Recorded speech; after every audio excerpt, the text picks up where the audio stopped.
권력과 결탁하는 종교인의 정체를 밝히는 소명을 이어가는 종교 토파보기 지금부터 출발하겠습니다. 네네. 종교 토파보기.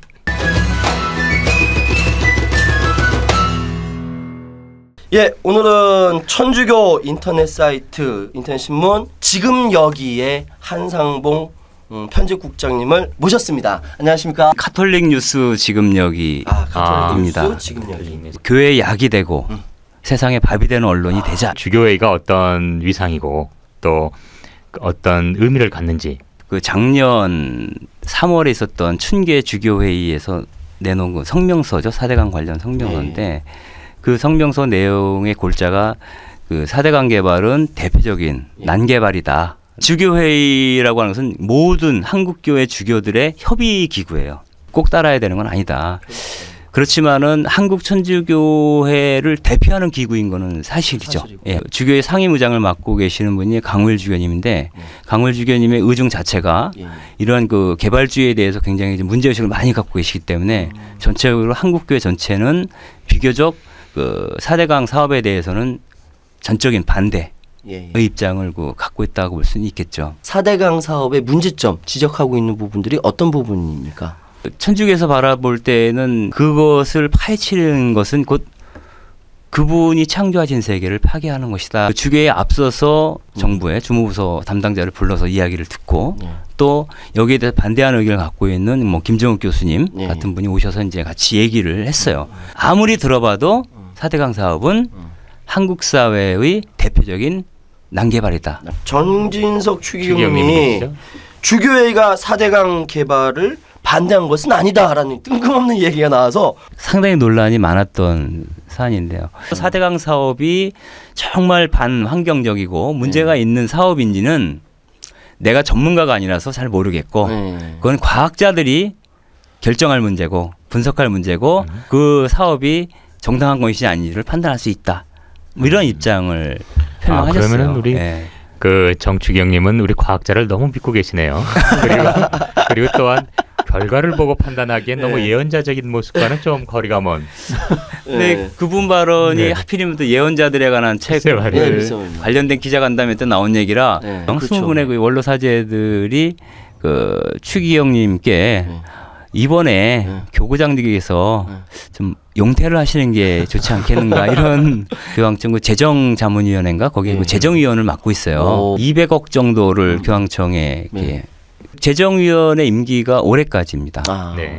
그러니까 적어도 이제 교황청 재정위원을 맡고 있는 동안은 움직이기가 어렵겠지만 교구장직을 계속 수행할 수밖에 없지 않느냐라고 하는 그런 얘기도 좀 있어요. 원로 사제단의 요구가 묵살됐습니까? 그 교구청에서 각 본당 사제들에게 공문을 해라면서 긴급 사제회의를 소집한다 이렇게 된 거예요.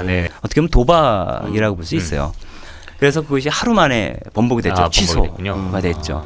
교회 안에서 어떤 문제들이 생겼을 때 가장 그 좋은 방법은 그러니까 교회가 전통적으로 취하는 방식은 무시하는 거예요. 4대강 사업 반대 활동을 많이 하고 있는데 이명박 정부 반응은 어떻게 합니까?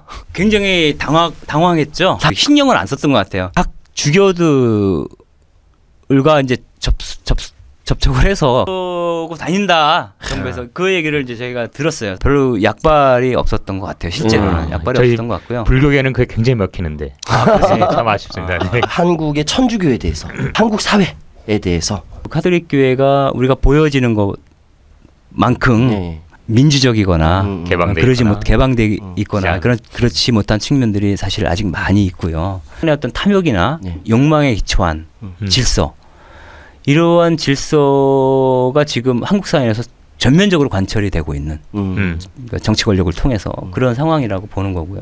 그리고 교회적으로는 만몬이라고 표현하는데 그 재물신, 탐욕에 대한 어떤 도전 그걸 통해서 우리가 그 이상의 것을 추구하는 그러한 사람들을 거듭났으면 좋겠다. 우리 사회도 마찬가지로 이런 생각들을 나누게 되는 것 같습니다. 서울대교구 관련해서 자꾸 논란이 되는 것 중에 하나가 이제 명동 재개발 문제예요. 들머리 올라갈 때 오른쪽에 있는 주차장 자리가 있어요. 거기다가 그 13층짜리 빌딩을 짓겠다라고 하는 거고요. 문화재청 쪽에서 이제 반대를 했죠. 그러니까 승인이 안 났는데 13층짜리 건물을 짓게 되면은 그 건물 짓는 과정에서 뭐 그리고 뭐 들머리 밑에를 또 주차장으로 만들겠다, 지하 주차장. 지하 주차장. 그러면 발파를 해야 되거든요. 그런 과정에서 성당이 균열이 일어날 가능성, 뭐 이런 것들. 그다음에 그 명동성당이 문화사적지인데 그 경관을 훼손한다. 즉 이제 그치. 빌딩을 가려버리는 그렇죠. 거예요. 그래서 이제 그런 여러 가지 이유로 그 지난해 4월하고 11월 두 차례에 걸쳐서 서울대교에서 승인 신청을 했는데 다 부결이 됐죠. 그런데 한 달 만에 바로 승인 신청이 갑자기 떨어졌어요. 일부에서는 빅딜설까지 얘기를 하죠. 제가 아는 소식통에 따르면은 그 청와대 쪽에서 문화재청에 상당한 압력을 빨리 승인하도록 상당한 압력을 넣었던 것으로 알고 있고, 실제로 그동안 그 정진석 추기경님하고 자주 그 면대면을 하면서 역할을 했던 분이 유인천 문화체육부 장관, 경관 훼손이라든가 몇 가지 이유로다가 이제 그러고 있는데, 우려되고 있는데, 아마 수정하면 성사될 거다, 너무 걱정하지 마라, 이런 언지를 준 적이 있어요. 근데 현재 이명박 정부와 그 서울대교구와의 관계가 조금 야리까리한 부분이 좀 있다. 용산 문제 타결할 때 관건이 됐던 게 장래의 문제였거든요. 그게 서울시장 선거를 앞둔 시점에서, 얼마 안 남은 시점에서 그 타결이 됐거든요. 서울시 측에서 그 당시 이 문제를 해결해서 종교인들이 좀 나서달라, 그 주축을 이뤘던 것이 이제 서울대교구. 용산 문제 적극적으로 관여하고 있던 그 그룹이 서울대교구 빈민사목위원회거든요. 그쪽으로 통하지 않고 관리국을 통해서 협의를 했어요. 그게 시발점이 되어서 이게 해결이 됐는데, 왜 그것이 주무부서가 아니라 관리국이냐는 거예요. 저도 그때 이제 민교협에 있으면서 용산 사태 관여했습니다만은 이제 당연히 천주교 이렇게 요청이 와서 했다라고만 알지, 그런지 지금 이런 얘기 몰랐거든요.